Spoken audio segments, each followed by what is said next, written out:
कहीं शौहर से लड़ाई तो नहीं हो गई? नहीं बहन, अब तक तो उनसे लड़ाई नहीं हुई है, लेकिन मुझे लगता है कि 2-3 हफ्ते बाद अब हमारे दरमियान महाभारत शुरू होने वाली है। तुम भी 2-3 हफ्ते बाद तमाशा देखने के लिए आ जाना। ला हौला वला कुव्वता इल्ला बिल्लाह। ऐसी बात क्यों कर रहे हो महजबी? तुम्हारे शौहर तो बहुत अच्छे हैं और तुम्हारा बहुत ख्याल रखते हैं, और मैंने सुना है कि तुम्हारे नाम पर 10 कट्ठा जमीन भी खरीद दिया है ताकि तुम सुख चैन से रह सको। इसके बावजूद तुम उनसे महाभारत क्यों करना चाहती हो? मैं ये मानती हूँ कि वो बहुत अच्छे इंसान हैं, खुश अखलाक शौहर हैं, हंसमुख बशर हैं, संजीदा तबीयत के मालिक और औसाफ हमीदा से मुत्तसिफ हैं, और उसने मेरे नाम पे 10 कट्ठा जमीन भी खरीद दिया है। लेकिन उसकी एक आदत बहुत खराब हो चुकी है। वो अपने वालिदा के दबाव में आकर हर वक्त कहते रहते हैं कि मुझे बेटा चाहिए, और अगर इस बार तुम्हें बेटी पैदा हुई तो मैं तुम्हें छोड़ दूंगा। अब तुम ही बताओ मेरी बहन, मैं कोई मशीन हूँ कि अपने मर्जी से बेटा या बेटी पैदा कर लूं? मुझे जो हमल हो उसकी परेशानी, इसी हालत में घर का सारा काम काज करना पड़ता है, उसकी परेशानी, सासू माँ का ताना सुनने की परेशानी, और ऊपर से मियाँ जी की धमकी।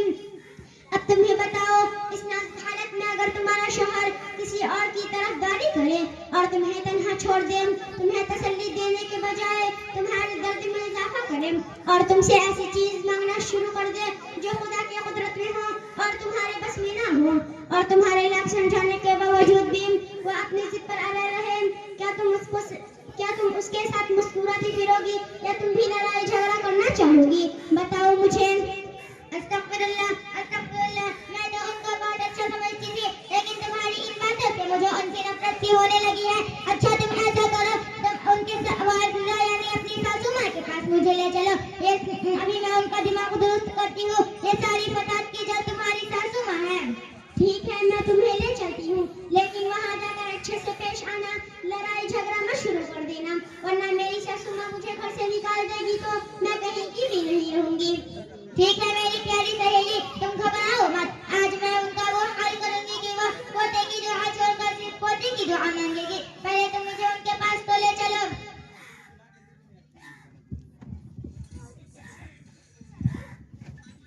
अम्मी जान, मेरी एक सहेली आई हुई है, उसका नाम हशमत है। वो आपसे मिलना चाहती है और दरवाजे पर आ चुकी है। अगर आपकी इजाजत हो तो मैं आपके इस घर में बुला लूं। ये मेरा घर है कड़की, तुम्हारे बाप का घर नहीं है कि जिसको पाओ उसको बुला लो। यहाँ सिर्फ मेरी हुकूमत चलेगी। मेरे इजाजत के बगैर यहाँ किसी ने कदम भी रखा तो मैं आग लगा दूंगी। कभी तो मुझे चैन से रहने दो।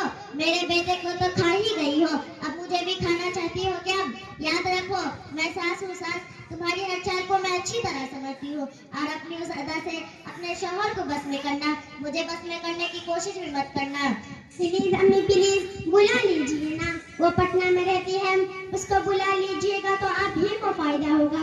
जान पहचान कर लीजिएगा तो आप ही के लिए सही रहेगा, क्योंकि आपको अपने इलाज के लिए बार बार पटना जाना पड़ता है और वहाँ आपका कोई ठिकाना नहीं रहता। उससे दोस्ती कर लीजिएगा तो पटना में रात गुजारने के लिए जगह मिल जाएगी, और उसकी एक बेटी डॉक्टरनी भी है, मुफ्त में आपका इलाज कर दिया करेगी। अच्छा, तब तो बहुत अच्छी बात है। जल्दी से उसे बुला लो बेटी, घर आई हुई लक्ष्मी और मेहमान को ठुकराया नहीं करते। अस्सलामु अलैकुम वरहमतुल्लाहि वबरकातुहू। अम्मी जान। वालेकुम अस्सलाम वरहमतुल्लाहि वबरकातुहू। क्या हाल है अम्मी जान? अरे बेटी, इस बुढ़ापे में क्या हाल पूछती हो? सब कुछ खराब है, कभी कमर दर्द, कभी पेट दर्द, कभी घुटना दर्द, हमेशा कुछ न कुछ दर्द करता ही रहता है। अब तो बस एक छोटी सी तमन्ना है कि जल्द अज जल्द मेरे घर में एक पोते की पैदाइश हो जाए, ताकि इस खानदान को चश्मे व चिराग मिल जाए, जो तालीम हासिल करके पूरे गांव में मेरा नाम रोशन करे। अच्छा अम्मी, अब मुझे समझ में आ गया है कि आपका पेट दर्द, कमर दर्द और घुटने का दर्द इतना क्यों रहता है।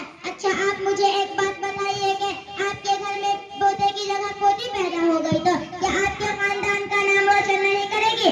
आप ये क्यों सोचती है कि बेटा ये खाली खानदान का नाम रोशन कर सकता है? बेटी भी तो खानदान का नाम रोशन कर सकती है, बेटी भी तो खानदान का नाम रोशन कर सकती है। आज के जमाने में बेटियों ने भी कुछ ऐसे काम देखे हैं जिनको तारीख के सुनहरे वर्क़ों में लिखा गया है। तमाम अंबियाए कराम, सहाबाए कराम, उलमाए मजीद बिन को पैदा करने वाली